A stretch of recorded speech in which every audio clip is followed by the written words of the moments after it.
You are ready now, the pig's mother said gently. It is time to build lives of your own. The three little pigs listened carefully.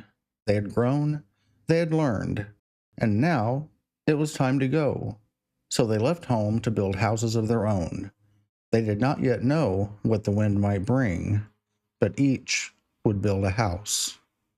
The first pig chose what was easy. He built his house out of straw. It was quick, it was light. It did not take long at all. He worked fast, he worked alone, and when he finished, he stood back and smiled. He was very pleased with himself. He thought he had been very clever. Soon, we will see what the others choose. The second pig chose what was faster. He built his house out of sticks. It took a little longer. He stacked them carefully. He worked a bit harder, and he was pleased with himself. The third choice would come next. The third pig built his house out of bricks. It took much longer. He worked patiently. He worked carefully. He did not rush. He was willing to wait. But not far away, someone was watching. Beyond the fields and the quiet trees, a wolf was watching. He stood very still behind a tall tree, his sharp eyes fixed on the little pigs. He had seen the houses, and now his stomach rumbled. There was a knock. The wolf came to the house of straw. He stood at the door and knocked. The little pig looked out the window. The wolf smiled softly. "Little pig, let me come in." But the little pig did not move. The wolf stood before the straw house. The little pig would not let him in. "Not by the hair of my chinny chin chin." So the wolf took a deep breath. He huffed, and he puffed, and he blew the straw house down. The frightened little pig ran as fast as he could to his brother's house. He ran. The little pig ran as fast as he could. He reached his brother's stick house. His brother looked out the window. "He almost got me," cried the little pig, "by the hair of my chinny chin chin." Now the two pigs stood together.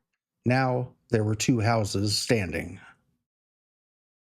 The wolf tried again.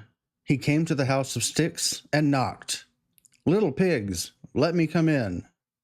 "Not by the hair of our chinny chin chins," said the pigs. So the wolf stepped back and took a deep breath.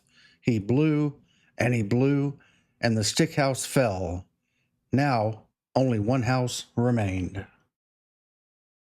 All three little pigs ran to the house of brick. Inside they gathered together. The wolf was still outside, so the pigs closed the door and locked it tight. Now the three pigs stood together. The wolf ran to the house of brick. He took a deep breath. He huffed, and he puffed, and he blew with all his strength. But the brick house did not move. It did not shake. It did not fall. The strong house held, but the wolf was not finished. The wolf stood beside the house of brick. He pushed, he huffed, he puffed, but the house did not move. The wolf stopped. Slowly, he looked up. His eyes found the chimney. The three little pigs were ready. They heard him above. They placed a large pot of water beneath the chimney.